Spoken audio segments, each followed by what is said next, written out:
spoke a couple of days ago. And the point that you made was the difference between being AI native and not being AI native. And what we were talking about, Mike, was very sort of high level, was that my company is only, a year and a half old. Yeah, year and a half old.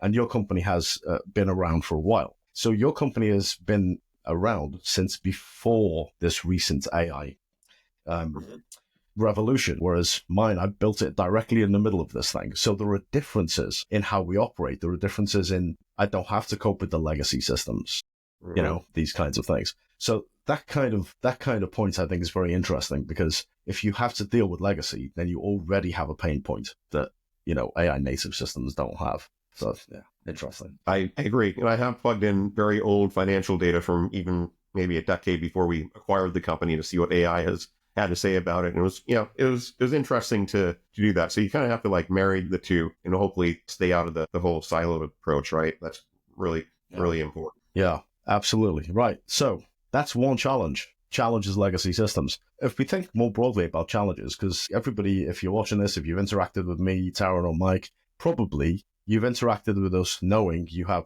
company systems, you have company data, you have an AI journey you're going on. There are challenges to overcome. For you, Mike, come to you first. What are your top 3 challenges in this space? If you want it to be really go down this route of data culture, AI culture, innovation, and capitalizing on the revolution, what are the hurdles? A whole lot comes to my mind. And this is a little bit unrelated, but I was just thinking about our educational system, right? And there's so many schools that do not want their students using AI because they still consider it cheating, right?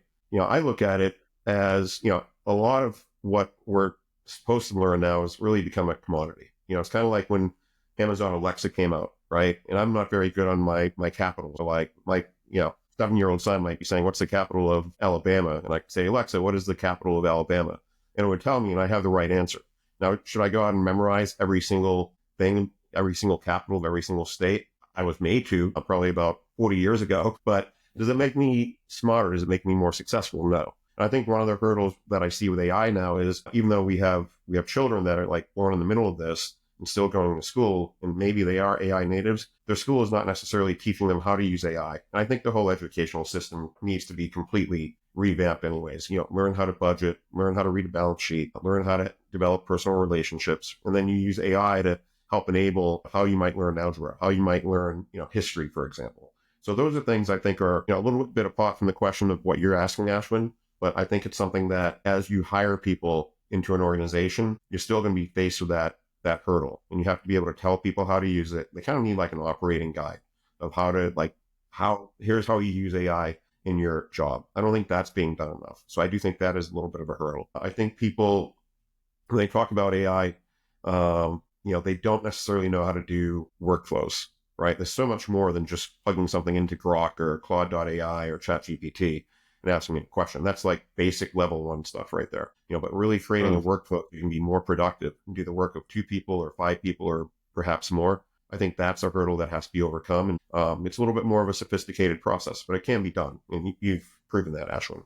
And then lastly, I think the other one is, kind of thinking, in the future, really truly understanding. I don't think we know exactly yet, but I do know that companies that use data very well perform way better than companies that do not, right? And, in technology companies, they're already way ahead of most industries. So I'm going to be talking about more brick and mortar type organizations. But I think that's another potential hurdle that people really need to grapple with. This societal problem that you mentioned is something that Taryn and I also discussed when we were writing our paper, that me being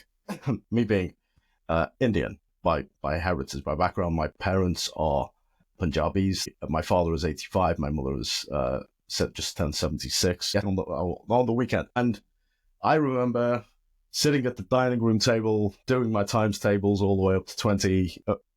I must know this stuff. I have to be able to do my homework. There was that culture of shame. If I'm not good at mathematics, that's a shameful thing. But I grew up in Liverpool, north of England, and there was this culture of, it's okay. If I'm bad at maths, I'll almost wear it as a badge of pride, right? So there's these cultural differences as we go from different parts of the world to other parts of the world, which Taryn and I were talking about when we started this paper. What's the cultural difference? Because, Mike, what you're saying about this problem of skills starts in school. Of course it does, right? That's where we begin our skills journey.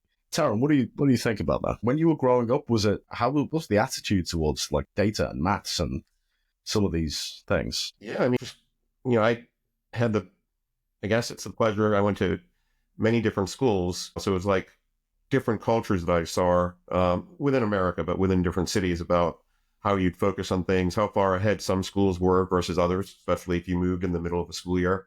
Sometimes you'd be so far behind, in algebra because they were just better at teaching it and they were just more advanced. And then other times you're taking something that you may have taken a year ago or 2 years ago. So it was really inconsistent. But in terms of the culture of going to school, it was, get your, A's and B's. If you get A's, you're really super bright. If you get E's and C's, you're not. And that was kind of the culture of most of the school systems that we had. At the same time, it's kind of like when we talk about this, like there's a partner at Deloitte whose son used to play baseball with my son. And he said, Mike, we used to only hire people that had a 3.97 or higher only out of college. They had a 3.95. We couldn't hire them. But now we put it down to 3.8. But what he told me was really important is you have to look at the context of it too. He said, I'd rather get a kid out of college who's working 30, 40 hours a week, right? But it has a 3.4 than a kid who is going to college with a 4.0 perfect, but hasn't worked a day in his or her life yet. He said the people that are working themselves through college and has that ethic, those are the types of people that typically excel in the workforce. Yeah, that's true. And for those watching, Mike and I did a podcast a while ago, the Brandon Hall podcast. Go and check that out. We were talking about this kind of the eye of the tiger mentality. Yes. I mean, you have to hire people for attitude too, right? Sure. Yeah. Taryn, on the point of society and the attitudes towards data, what do you think? So the three things, if I were to just limit it to three, really tie into what both of you were saying. I have a broad, high-level one, a mid, and a very specific one. I'm not sure why I came to these three in that degree, but one has to do with culture, which, Mike, you've brought up a number of times, and Ashwin and I even have that as a part of our paper. It's culture and mindset is such a critical component to this. If you don't have a culture in place that's going to support making this happen, it's not going to happen.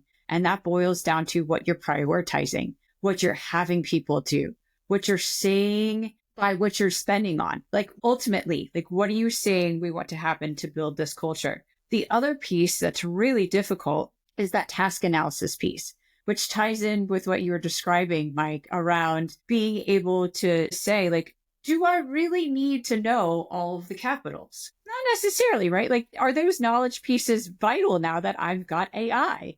No, not really. Well, at least that's my opinion. Maybe for some historians out there, they would argue with us about that point or me about that point. So doing the task analysis around what are the things that AI is good at that we should let AI do? And what are the things that we are good at as humans that AI should never even attempt to do, at least not at this point? Map that out. That's not going to be easy. That's going to be hard. The last piece to the puzzle for me, which is very, very pointed, is there is my perspective based on working with people over the years and even clients, not internally, externally, is critical thinking skills. There is such a lack of critical thinking skills out there. And it, I'll be honest, terrifies me a little bit when I think about people playing around with AI and not being able to critically analyze the output that they are getting. So, and this is going to be an even bigger deal when we think about the workforce. So we've got these natives that are coming through that do not have the experience that the three of us have out there in the world, whether, it was flipping burgers as your first job to what we're doing now. All of that experience combined helps and supports us with that critical thinking of that output that we get. They're not going to have that same experience that we will. So when we get the output, we have a lot of things that we think about and we challenge what that output is. So those natives don't have that. So how do we enable them, support them, and get them to be able to critically analyze in a way that is going to drive them being able to use AI in a proficient, effective way? Critical thinking, again, very pointed, high level culture, building that culture, getting it in place, being able to foster a data and AI first driven mindset, data driven thinking and decision making, and then that task analysis piece, and then also critical thinking skills. Those are my three. which of course tie into what both of you are saying. And I think some of that goes down to the individual level too. Let me give you an example. So we use read.ai, right, for our sales calls, for meetings, for everything. And when I began my career in sales, it was more of my manager's relationship with me was more like directive. Hey, you were really bad at this. Here's what you did good. I want you to focus on these 3 things, and here's how you can say it better. Very like directive type of management model. And I finally began to be exceptional, and I can learn how to self-coach myself. So I could now ask the same questions, even before AI. What went right in that call? What could I have said better? I stuttered here. I didn't explain this clearly. I speak too fast. Slow it down. Now with read.ai, which still tells me I speak too fast, but I've gotten it down from 222 words per minute to 180, which is still a little bit too quick, but I'm working on it and I appreciate the coaching. Now with read.ai, sales folks can analyze their own calls, right? They can really truly use AI, and they can put it into a chat GPT box and say, hey, tell me about this transcript and what I could have done better. Help me identify opportunities I may not be seeing. And you can get more advanced with the prompts, obviously. So I think those are things where we have to direct people to be able to be self-managers of themselves. And as a manager now, you have to be able to almost train people to be able to critically think, self-coach themselves. And that's like the big, big challenge that I still have myself and, with our people. But you always try to get better. That's the main thing. Just keep trying to get better. For those watching, self-regulation theory.